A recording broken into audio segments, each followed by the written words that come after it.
Donc, qu'est-ce que c'est qu'un champ de vecteurs?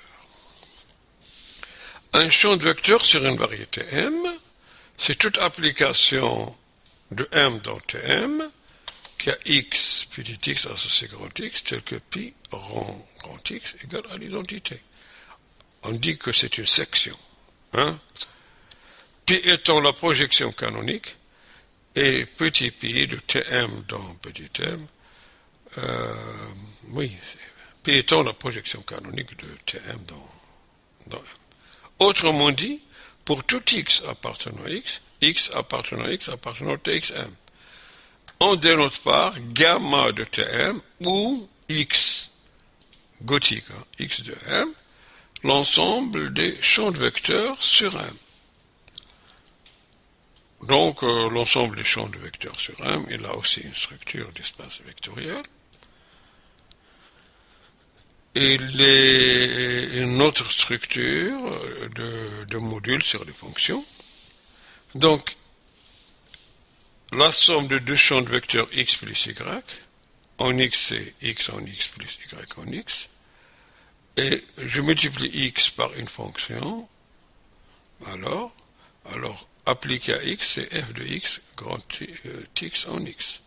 Alors l'ensemble des champs de vecteurs, sur M. C'est un module sur les fonctions définies sur M à valeur dans les fonctions réelles. Notons que ici, grosso modo, un module sur un anneau, c'est en quelque sorte un espace vectoriel. Sur un anneau, c'est-à-dire a les mêmes propriétés, seulement sur un anneau, pas sur un corps. Un espace vectoriel, c'est un espace vectoriel sur un corps. Mais un module, c'est vérifier les mêmes propriétés, toutes les axiomes et tout sur un anneau. Mais attention, ils n'ont pas les mêmes propriétés. Ça, je parle juste de la définition pour comprendre qu'est-ce que ça veut dire un module sur un anneau.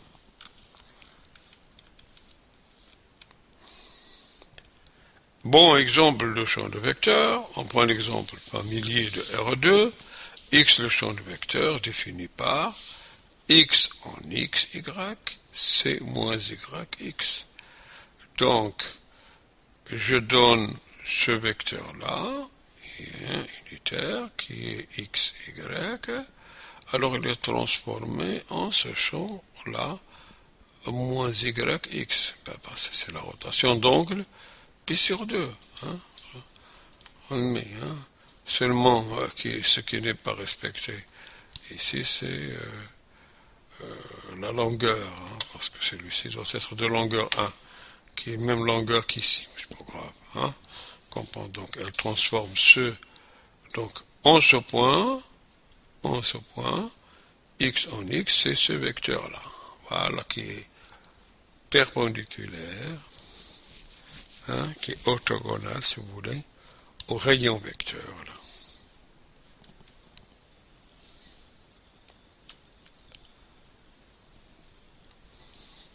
Donc, pour tout champ de vecteur différenciable x sur M, on associe l'application de fm dans lui-même, noté aussi x, défini par x de f, donc x de f, ça, on peut le voir ici comme une fonction, x de f, il agit sur l'élément x de M comme étant le champ de vecteur x en x appliqué à f.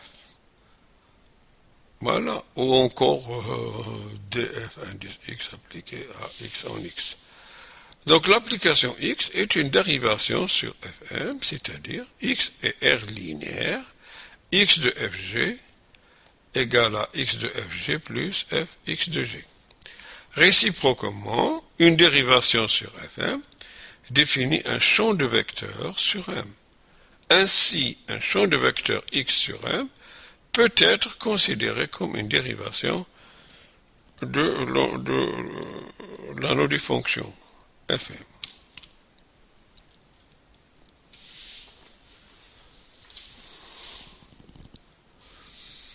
Maintenant, on passe à ce qu'on entend par une question qui n'est pas facile, qui n'est pas facile.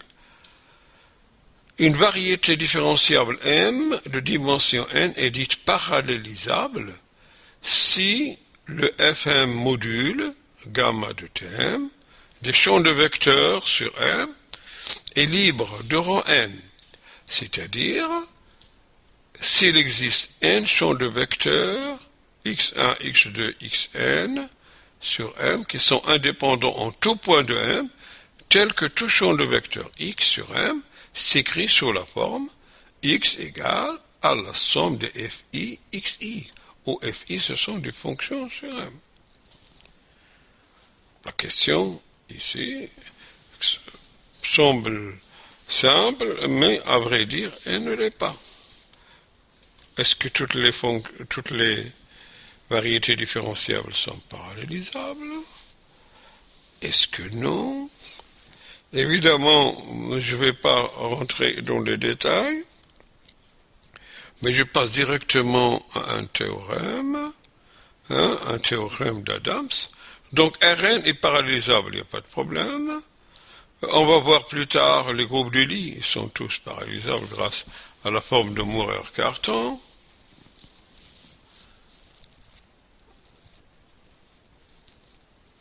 Et ici, il y a un théorème d'Adams sur la sphère. Le S1, normalement, la sphère S1 est un groupe de Lie, il est comment? Il est parallélisable. S3 aussi, c'est un groupe de Lie, on peut montrer on pourra le voir une fois, grâce au quaternion, la sphère S3, ça va être... C'est aussi un groupe de Lie et il est parallélisable. Et il y a aussi S7. La sphère S7, mais S7 n'est pas un groupe de Lie. Donc, c'est-à-dire un groupe de Lie, c'est un groupe qui est muni d'un groupe abstrait, d'une part, et d'autre part, ce groupe est muni d'une structure de variété différenciable, et qu'il y a compatibilité, c'est-à-dire l'application qui a x, y fait associer x, y, de g croisé dans g, et c'est infini, et l'application qui a x associé x moins 1, c'est aussi différentiable de classe infinie. Donc, les groupes de Lie, bien sûr, sont parallélisables, mais les seules sphères parallélisables sont la sphère S1, ou le tore T1, la sphère S3 et S7.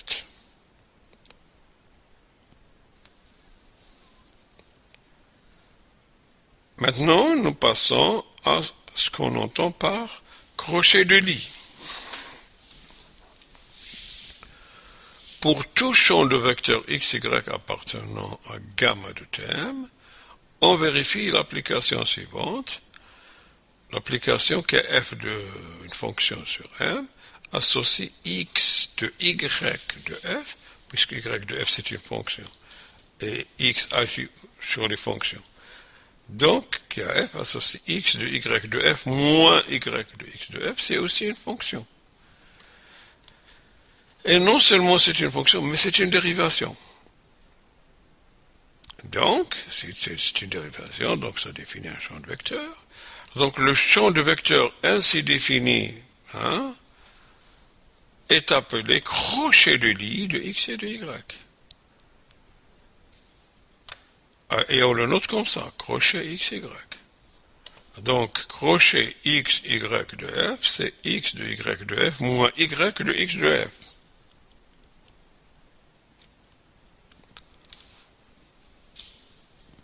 Bon, un petit exercice. Montrer que les crochets d sur dxi, d sur dxj égale à 0. Ça, c'est quoi, ça? Lemme de Schwarz.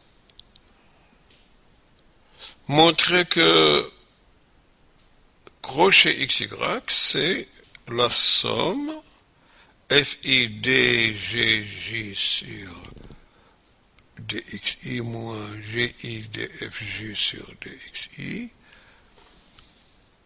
composante de d sur dxj, pour tout champ de vecteur x qui s'écrit localement comme la somme de fj sur dxj plus et y c'est la somme des gj sur des xj. Bon, dans l'avenir, quand il y a un indice en haut et en bas, on ne met pas de somme. C'est la convention d'Einstein qui simplifie beaucoup les choses. On va voir ça.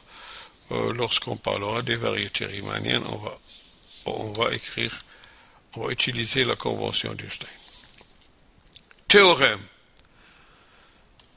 On a xx égale à 0. Donc, c'est alterné, quel que soit le champ de vecteur x sur m, le crochet xx égale à 0.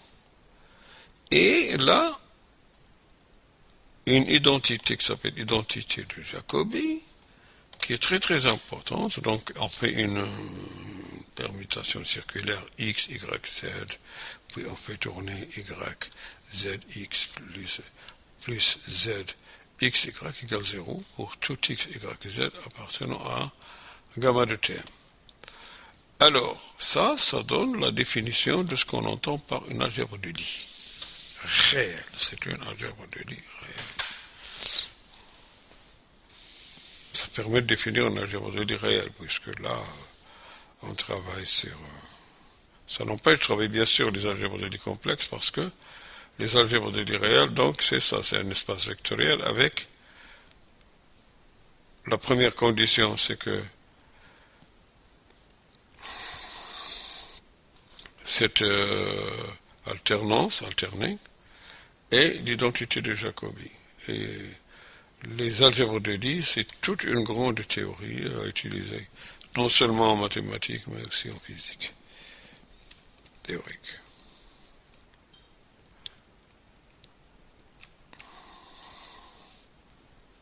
Et puis, groupe à un paramètre de difféomorphisme.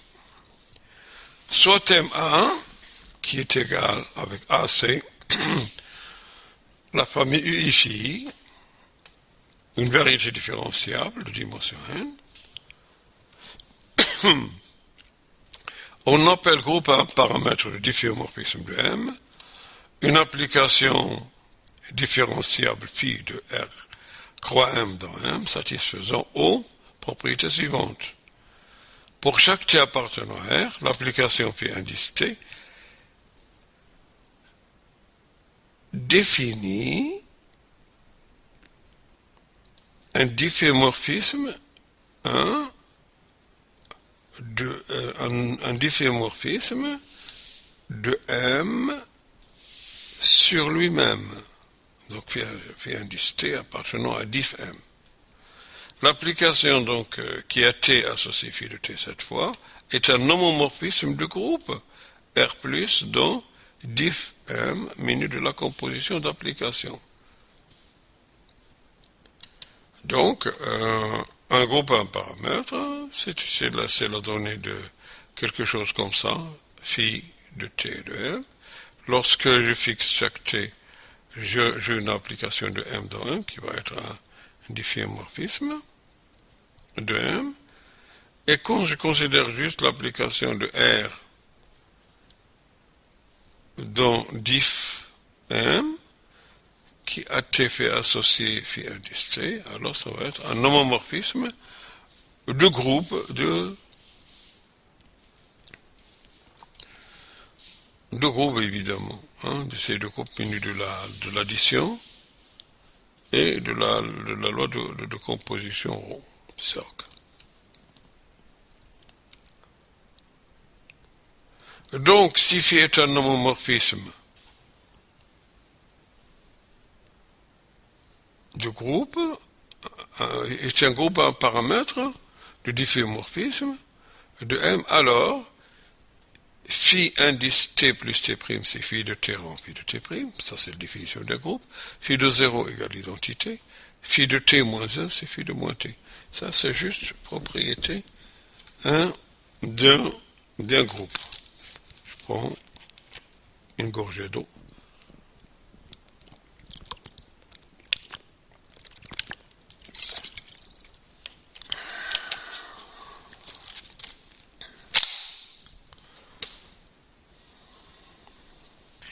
Bon, on va essayer de considérer quelques exemples. Bon, premier exemple 1. Considérons le champ de vecteurs linéaires sur Rn défini par grand X en X, CAX avec A, c'est une matrice carrée d'ordre n, à coefficient réel.